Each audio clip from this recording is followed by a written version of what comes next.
नमस्कार दोस्तों। बारिश के सीज़न में क्योंकि वातावरण में नमी या ह्यूमिडिटी बहुत ज़्यादा बढ़ जाती है, इसकी वजह से हमारे सर में डैंड्रफ या रूसी की समस्या भी बढ़ जाती है।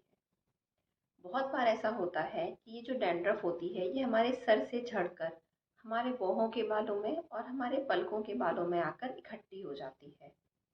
और क्योंकि जो हमारी पलकें होती हैं उनमें कुछ लिपिड ग्लैंड्स होते हैं या तेल निकालने वाले कुछ ग्लैंड्स होते हैं, जिनकी वजह से ये डैंड्रफ पपड़ी की तरह हमारे पलकों पर जम जाती है और इसकी वजह से हमारी आंखों में ब्लिफराइटिस नाम की एक कंडीशन होती है। तो आइए आज इस वीडियो में मैं डॉक्टर पल्लवी मिश्रा ब्लिफराइटिस के बारे में आपसे बात करूंगी। इस वीडियो को हम कुछ टॉपिक्स में डिवाइड करेंगे, जैसे कि ब्लिफराइटिस होता क्या है, इसके लक्षण क्या होते हैं, किन लोगों को ब्लिफराइटिस होने की समस्या ज़्यादा होती है, इसका कारण क्या है और ब्लिफराइटिस की वजह से हमारी आंखों में और क्या समस्याएं हो सकती हैं और इसका इलाज क्या है। क्या ऐसे घरेलू उपाय हैं जो हम कर सकते हैं और अपनी पलकों की सफाई हम कैसे करें। पूरी जानकारी के लिए इस वीडियो को एंड तक ज़रूर देखें। तो सबसे पहली बात तो ये कि ब्लिफराइटिस होता क्या है। ब्लिफराइटिस हमारी आई की बहुत ही कॉमन कंडीशन है, जिसमें कि जो हमारी पलकें होती हैं इनमें सूजन आ जाती है, ये लाल हो जाती हैं, इनमें कई बार एक पपड़ी जैसी जम जाती है और इसकी वजह से हमारी आँख में खुजली होती है। हमें ऐसा लगता है कि आँख में कोई फॉरेन बॉडी है या कोई चीज़ हमारी आँख में गई है जो कि चुभ रही है और ये हमें एक बहुत ही अनकंफर्टेबल सी फीलिंग देती है। ये होता क्या है, ये इसलिए वजह से होती है क्योंकि जो हमारी सर की जो डैंड्रफ है वो हमारे पलकों पर आके जम जाती है। इसको जमने की वजह से पपड़ी की तरह हो जाती है और ये हमारी पलकों को नुकसान देती है। इसका जो उपाय है या जिसका जो इलाज है वो ये है कि पलकों की नियमित सफाई की जाए और जो इसका रूट कॉज है, जो इसकी जड़ है, वो है हमारी सर की डैंड्रफ, उसको हम ठीक किया जाए। सर के डैंड्रफ को ठीक करने के लिए जो घरेलू उपाय हैं वो मैं आपको एंड में इस वीडियो में ज़रूर बताऊंगी। अब दूसरी बात ये कि ब्लिफराइटिस के लक्षण क्या होते हैं, कैसे हमें सोचना चाहिए या कैसे हमें सस्पेक्ट करना चाहिए कि हमारी पलकों में कोई इन्फेक्शन है। सबसे पहले तो हमें ऐसा लगता है कि हमारी आँख में कुछ है, हर समय हमारी आँख में कुछ गड़ता रहता है या फिर हमें एक फॉरेन बॉडी सेंसेशन होती रहती है। उसके अलावा हमारी आँख में जलन होती है, हमारी आँख से पानी आता है, पलकें लाल हो जाती हैं, पलकों में सूजन आती है और आँखों से ऐसा कीचड़ निकलता है जिसमें हल्का सा झाग होता है, जो एक फ्रॉथी डिस्चार्ज हम कहते हैं ना, झाग वाला, उस तरह का कीचड़ हमारी आँख से निकलता है। जब हम सुबह सोकर उठते हैं तो हमारी पलकों पर एक पपड़ी सी जमी होती है। अब ये तो है वो नॉर्मल समस्याएं जो कि ब्लिफराइटिस में होती हैं, लेकिन ब्लिफराइटिस की वजह से हमारी आँख में कुछ ऐसी गंभीर समस्याएं भी हो सकती हैं, जैसे कि हमें धुंधला दिख सकता है। उसके अलावा अगर बहुत लंबे समय तक हमें ब्लिफराइटिस रहती है तो हमारे पलकों के बाल भी झड़ने लगते हैं। कई बार ऐसा होता है कि जो हमारी पलकों के बाल हैं वो बाहर की तरफ ना आकर अंदर की तरफ मुड़ने लगते हैं और जब ये बाल अंदर की तरफ मुड़ते हैं तो ये जो हमारा कॉर्निया होता है या जो हमारी पुतली होती है उससे बार बार रगड़ खाते हैं, उसको डैमेज करते हैं और उसमें अल्सर पैदा कर सकते हैं। तो ब्लिफराइटिस अगर एक बहुत लंबे समय तक होगी तो ये हमारी आँख को और हमारी पुतली को बहुत ज़्यादा नुकसान पहुँचा सकती है।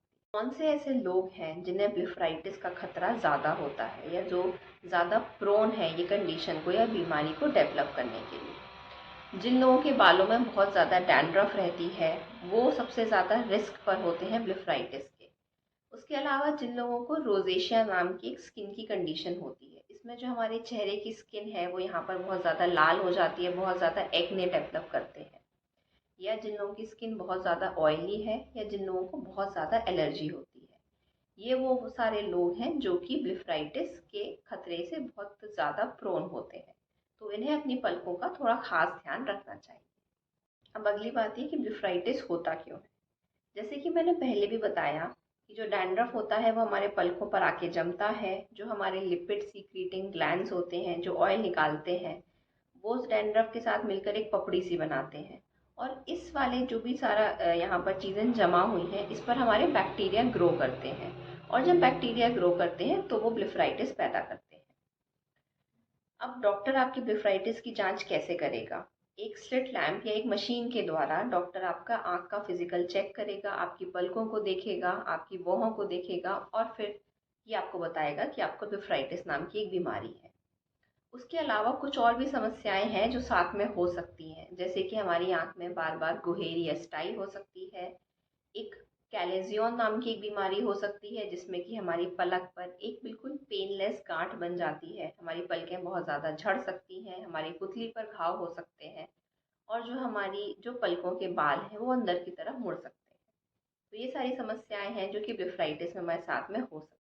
अब ब्लेफाइटिस में क्योंकि हमारी पलकों पर डैंड्रफ और ये सारे तेल जम रहा है, तो जो इसका मेन कॉज है, जो ट्रीट इसका जो इलाज है वो ये है कि अपनी पलकों की आप अच्छे से सफाई करें। अब मैं आपको बताऊंगी कि पलकों की सफाई आपको कैसे करनी चाहिए। सबसे पहले तो अपने नाखून को छोटा रखें, अपने हाथों को अच्छे से साबुन से धो लें। उसके बाद पानी को थोड़ा सा गुनगुना करें और उसमें जो जॉनसन बेबी शैम्पू है, ये आपको किसी भी मेडिकल स्टोर पे एक नॉर्मल दुकान पे मिल जाएगा। तो जो जॉनसन बेबी शैम्पू है वो उस गुनगुने पानी में अच्छे से घोल लें। फिर एक साफ कपड़ा लें या फिर कोई एक टिश्यू पेपर लें और उस टिश्यू को उस सॉल्यूशन में जो आपने गर्म पानी और जॉनसन बेबी शैम्पू का घोला है उसमें आप उस कपड़े को भिगो लें। भिगोने के बाद आँख को बंद करके उस कपड़े को कुछ सेकंड्स या कुछ मिनटों के लिए अपनी पलक पर आँख को बंद करके रखें। ध्यान रखें, जब आप वो कपड़ा अपनी आँख पर रख रहे हैं तो आपको अपनी आँख को बंद करना है। तो उस कपड़े को कुछ मिनट के लिए, 1-2 मिनट के लिए अपनी आँखों के ऊपर रख लें बंद करके।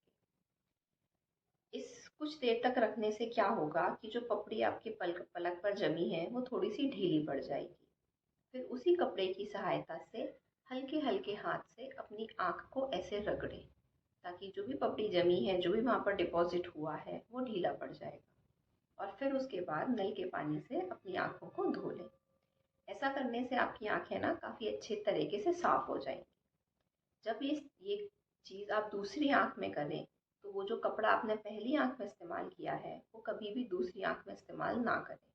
दूसरी आँख के लिए दूसरा कपड़ा, दूसरा टिश्यू ले लें ताकि इस आँख का जो इन्फेक्शन है, जो भी बीमारी है इस आँख में, वो आप दूसरी आँख में ट्रांसमिट ना करें। इस तरीके से आप अपनी पलकों को साफ करिएगा। उसके अलावा ब्लेफाइटिस के इलाज के लिए आप कोई भी आर्टिफिशियल टीयर सब्स्टिट्यूट जैसे कि refresh tears, refresh liquid gel वो इस्तेमाल करिए।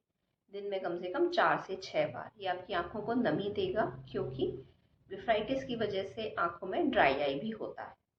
उसके अलावा आप स्टीरॉयड प्लस एंटीबायोटिक क्रीम आती हैं बहुत सारी बाज़ार में, वो इस्तेमाल कर सकते हैं, लेकिन उनको इस्तेमाल करने से पहले डॉक्टर की सलाह ज़रूर लें।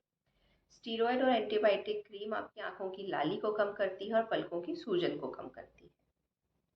अगर इसके बाद भी आपकी ब्लेफाइटिस ठीक नहीं हो रही है तो किसी अच्छे डॉक्टर को कंसल्ट करें क्योंकि वो आपको कुछ ओरल एंटीबायोटिक दवाइयाँ प्रिस्क्राइब करेगा। इसके अलावा जो एक बात आपको ध्यान में रखनी है वो ये है कि अपनी सर की डैंड्रफ का ट्रीटमेंट करें। उसके लिए एक स्कैल्प करके एक शैम्पू आता है, ये एक कीटोकोनाजोल शैम्पू होता है, उसको उसको इस्तेमाल करें। अब ये शैम्पू का इस्तेमाल करने का सही तरीका क्या है? सबसे पहले तो आप नॉर्मल शैम्पू जो भी आप इस्तेमाल करते हैं उससे अपने बालों को धो लें। उसके बाद जो स्कैल्प शैम्पू है वो अपनी फिंगर टिप्स पर लें, उंगलियों के टिप्स पर, और उसको अपने स्कैल्प पर 5 मिनट के लिए अच्छे से मसाज करें। ध्यान रखिएगा कि ये जो आपको शैम्पू जो आपको लगाना है वो आपको अपने स्कैल्प पर लगाना है क्योंकि वहीं पर ही मेन डैंड्रफ होती है। उसको 5 मिनट के लिए छोड़ दें, फिर उसके बाद नॉर्मल पानी से अपने सर को धो लें। ये शैम्पू जो है हफ्ते में 1 बार ज़रूर इस्तेमाल करें, ये डैंड्रफ के लिए बहुत ही अच्छा इलाज है। उम्मीद है ब्लेफाइटिस के बारे में जानकारी आपको पसंद आई होगी। मिलते हैं अगले वीडियो में, तब तक के लिए जय हिंद।